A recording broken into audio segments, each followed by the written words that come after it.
Salam Bapak Ibu Saudara yang dikasihi oleh Tuhan kita Yesus Kristus. Kembali lagi berjumpa dengan saya, dan pada kesempatan kali ini di dalam kajian Alkitab saat ini saya akan membahas satu bagian firman Tuhan yang terambil dari Yunus pasal yang pertama, ayat yang pertama sampai dengan yang ke-17. Dan untuk kajian Alkitab kita pada saat ini saya akan memberikan satu judul, yaitu respon terhadap panggilan Allah. Nah, berbicara mengenai respon dan panggilan, ini memiliki dua pengertian yang berbeda Bapak Ibu Saudara. Respon berarti reaksi, sedangkan panggilan merujuk kepada penyebutan seseorang. Jadi jika kedua kata ini digabungkan, maka akan memiliki yaitu reaksi seseorang terhadap sesuatu. Nah, kita bisa melihat contoh di dalam Alkitab mengenai respon yang diberikan oleh para tokoh-tokoh Alkitab terhadap Allah. Kita bisa melihat salah satunya contoh daripada respon yang diberikan oleh Musa ketika Allah memanggil dia di Gunung Horeb untuk membebaskan bangsa Israel keluar dari perbudakan di tanah Mesir. Kita bisa membacanya dalam Keluaran pasal yang kedua ayat yang ke-23 sampai dengan Keluaran pasal yang ketiga ayat yang ke-22. Kemudian kita juga bisa melihat contoh respon yang lainnya, yaitu yang diberikan oleh Nabi Yeremia ketika Allah memanggil dia untuk menjadi utusannya. Kita bisa membacanya di dalam Yeremia pasal yang pertama ayat yang keempat sampai dengan yang ke-19. Nah, Bapak Ibu Saudara yang dikasihi oleh Tuhan kita Yesus Kristus, yang menjadi pertanyaan kita saat ini adalah bagaimana respon Yunus terhadap panggilan Allah untuk menyuarakan pertobatan kepada bangsa Niniwe. Nah, Bapak Ibu Saudara, kita akan melihat respon yang diberikan oleh Yunus terhadap panggilan Allah. Di dalam perjanjian lama, Allah berkomunikasi dengan umatnya melalui perantaraan para nabi. Seringkali Allah menyerukan pertobatan kepada umatnya melalui perantaraan para nabi tersebut. Seruan pertobatan merupakan sebuah anugerah yang Allah berikan kepada umatnya agar mereka kembali ke jalan yang benar dan memuliakan Allah. Setiap nabi diutus oleh Allah untuk menyuarakan kebenaran.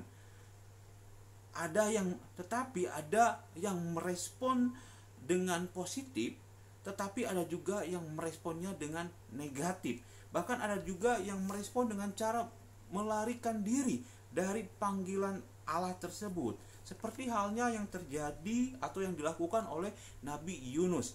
Ketika Allah memanggil Nabi Yunus untuk menyuarakan suara kenabian atau pertobatan kepada orang-orang Niniwe dengan tujuan supaya orang-orang Niniwe kembali dari perilaku mereka yang jahat kepada jalan yang benar, Yunus menolaknya.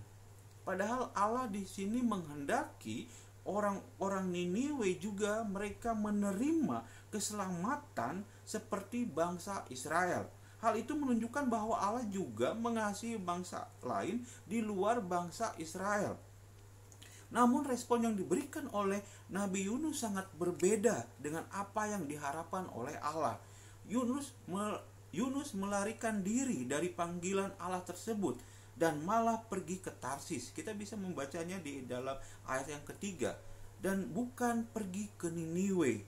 Karena apa? Hal itu dilakukan oleh Yunus karena apa? Karena Yunus tidak senang dan marah terhadap apa yang dilakukan oleh Allah terhadap bangsa Niniwe. Nah, Bapak Ibu Saudara yang dikasihi oleh Tuhan kita Yesus Kristus, apakah Allah marah terhadap respon yang diberikan oleh Yunus? Jawabannya adalah tidak. Tetapi Allah memakai banyak cara untuk menyadarkan Yunus. Salah satunya adalah dengan menurunkan angin ribut ke laut. Kita bisa membaca di ayat yang keempat. Sehingga kapal yang ditumpangi oleh Yunus untuk melarikan diri ke Tarsis hampir hancur akibat hantaman badai besar. Walaupun Allah sudah menurunkan angin ribut dan membuat banyak penumpang lain menjadi ketakutan, sehingga mereka membuang semua muatan yang ada di dalam kapal tersebut dengan tujuan untuk meringankan kapal supaya kapal tersebut tidak tenggelam. Tetapi apa yang dilakukan oleh Yunus? Yunus hanya berdiam diri saja. Dia tidak melakukan sesuatu untuk membantu orang-orang lain yang ada di dalam kapal tersebut. Malahan Yang dilakukan oleh Yunus adalah dia dengan santainya turun ke dalam dek terbawah dan tidur dengan nyenyak. Kita bisa membaca di dalam ayat yang kelima. Di sini menunjukkan kepada kita bahwa respon yang diberikan oleh Yunus terhadap panggilan Allah itu adalah hanya berdiam diri.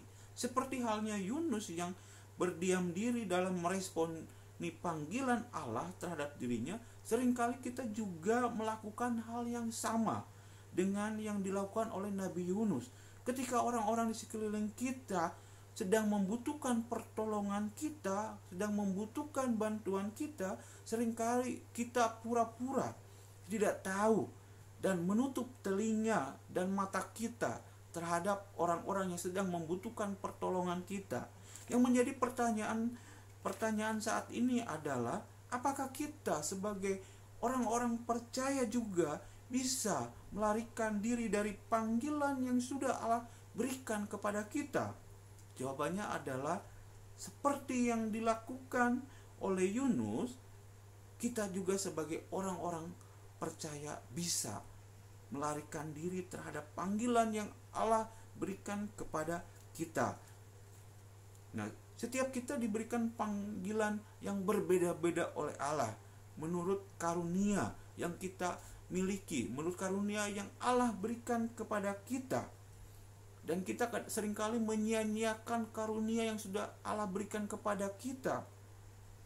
Mengapa hal itu bisa terjadi?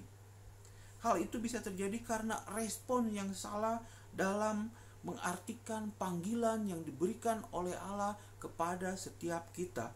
Hal tersebut terjadi disebabkan oleh karena kita tidak memiliki kedekatan yang intim atau hubungan yang intim dengan Allah. Apa maksudnya memiliki hubungan yang intim dengan Allah? Yaitu kita memiliki kedekatan dengan Allah melalui doa. Lalu bagaimana caranya supaya kita bisa memiliki kedekatan dengan Allah? Yaitu seperti yang tadi sudah saya sampaikan, yaitu melalui doa. Ketika kita memiliki hubungan doa yang baik dengan Allah, maka kita akan memiliki kedekatan dengan Allah. Dan selain berdoa, apalagi yang bisa kita lakukan supaya kita memiliki hubungan yang intim dengan Allah? Yaitu dengan membaca firman-Nya, yaitu dengan membaca Alkitab, dengan bersaat teduh. Itu yang bisa kita lakukan supaya kita bisa mendekatkan diri kepada Allah, supaya kita bisa tahu apa yang Allah ingin kita lakukan untuk orang-orang yang ada di sekitar kita, sehingga nama Allah bisa dipermuliakan melalui keberadaan kita. Bapak Ibu Saudara, jika kita mengaku sebagai orang-orang yang percaya kepada Kristus, tetapi kita jarang berdoa, kita jarang membaca Alkitab, kita jarang bersaat teduh, maka kita harus mengevaluasi diri kita. Apakah kita benar-benar adalah pengikut Kristus atau bukan? Kita harus mengevaluasi diri kita, Bapak Saudara, supaya kita memiliki kedekatan yang intim dengan Allah. Sehingga apa yang terjadi, Bapak Saudara, ketika kita memiliki hubungan yang intim dengan Allah, maka kita akan mengetahui apa yang Allah inginkan dalam kehidupan kita.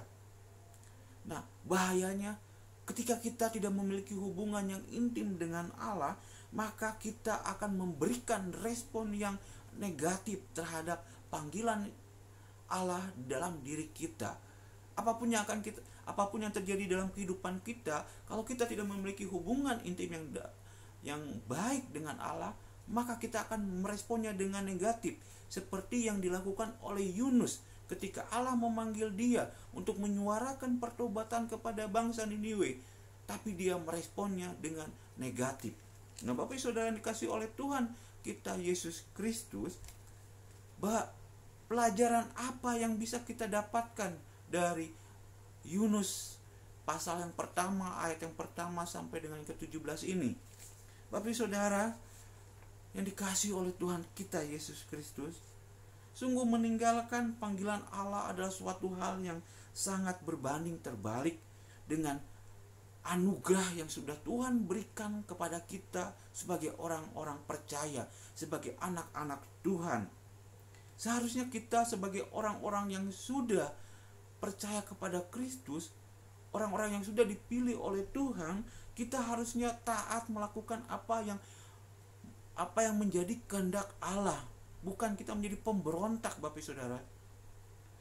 Oleh karena itu, Bapak Saudara, harusnya kita taat terhadap rencana yang Allah buat untuk kita, untuk orang-orang di sekitar kita melalui keberadaan kita. Seharusnya kita sebagai orang-orang percaya, sebagai pengikut Kristus, kita harus memiliki respon yang benar terhadap panggilan Allah dalam diri kita masing-masing, sehingga kita bisa menjadi teladan, menjadi surat yang terbuka bagi orang-orang yang ada di sekitar kita. Terlebih lagi, Bapak Ibu Saudara, bagi orang-orang yang belum percaya kepada Kristus, kita bisa menjadi surat terbuka bagi mereka, sehingga mereka bisa melihat kasih Kristus dalam diri kita. Sehingga apa dampaknya, Bapak Saudara?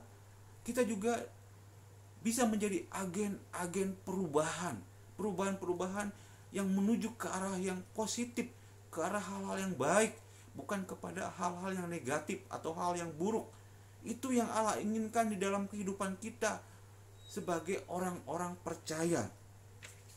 Oleh karena itu, Bapak Ibu Saudara, mari mulai saat ini kita merenungkan sebetulnya apa yang Tuhan inginkan. Panggilan Tuhan seperti apa yang ada dalam diri kita untuk kita lakukan, sehingga kita memiliki respon yang baik. Setiap kita, seperti tadi saya sampaikan di awal, diberikan panggilan yang berbeda-beda. Ada di antara kita mungkin yang dipanggil oleh Tuhan untuk menjadi berkat di dalam lingkungan kerja kita di pemerintahan atau di pekerjaan kita di swasta dan lain sebagainya. Atau ada juga di antara kita yang terpanggil oleh Tuhan untuk menjadi pelayannya, untuk melayani di gereja dan lain sebagainya. Segala sesuatu yang Tuhan berikan kepada kita itu berarti, apapun bentuknya, itu merupakan suatu anugerah yang Tuhan berikan kepada kita. Oleh karena itu, Bapak Ibu Saudara yang dikasihi oleh Tuhan kita Yesus Kristus, mari kita belajar dari pengalaman Yunus, di mana dia memberikan respon yang negatif, padahal dia harusnya menjadi berkat bagi orang-orang Niniwe, tetapi dia menolak hal itu. Tetapi Allah yang penuh kasih menyadarkan Yunus, sehingga akhirnya Yunus menjadi sadar akan kesalahannya, dan dia akhirnya melakukan apa yang Tuhan kehendaki. Begitu pula dengan kita. Mungkin saat ini kita tidak menyadari panggilan Tuhan di dalam diri kita itu seperti apa. Oleh karena itu, mari kita renungkan diri kita. Mari kita berdoa kepada Tuhan dan meminta petunjuk kepada Tuhan. Tuhan, apa yang ingin Tuhan berikan kepada saya untuk saya lakukan kepada orang lain, sehingga nama Tuhan dipermuliakan. Mari Bapak Ibu Saudara, mungkin kalau saat ini kita sudah mulai merasa jauh dari Tuhan, mari kita kembali mendekatkan diri kepada Tuhan. Mari kita jangan menyia-nyiakan anugerah yang sudah Tuhan berikan kepada kita, anugerah keselamatan yang sudah Tuhan berikan kepada kita. Tuhan sudah memilih kita sebagai anak-anaknya. Oleh karena itu kita harus memanfaatkan, harus melakukan apa yang menjadi tugas dan tanggung jawab sebagai seorang anak. Mungkin kalau saat ini kita sudah merasa mulai meninggalkan Tuhan, mari kita kembali kepada Tuhan. Allah itu penuh kasih, Allah itu penuh anugerah. Dia panjang sabar dan dia selalu setia terhadap kita yang tidak setia. Bapak Ibu Saudara yang kasih oleh Tuhan kita Yesus Kristus, setiap kita dipilih oleh Tuhan dengan keunikan masing-masing. Dan setiap keunikan yang kita miliki, mari kita pakai untuk kemuliaan nama Tuhan. Bukan untuk kemuliaan diri sendiri, bukan untuk ketenaran diri sendiri, Oleh karena itu, Bapak Ibu Saudara yang kasih oleh Tuhan kita Yesus Kristus, selama kita hidup, seharusnya kita menjadi berkat bagi orang lain. Selama kita hidup, hidup kita ini harus berarti bagi orang lain. Sehingga ketika Tuhan memanggil kita suatu saat nanti, maka kita akan mengatakan, saya sudah melakukan apa yang menjadi tugas dan bagian saya. Bapak Ibu Saudara, melalui kebenaran firman Tuhan ini, biarlah kita menjadi agen-agen perubahan yang membawa damai, yang membawa kerajaan Allah, kerajaan damai di bumi ini, sehingga semua orang bisa merasakan damai ketika mereka ada di sekitar kita. Amin.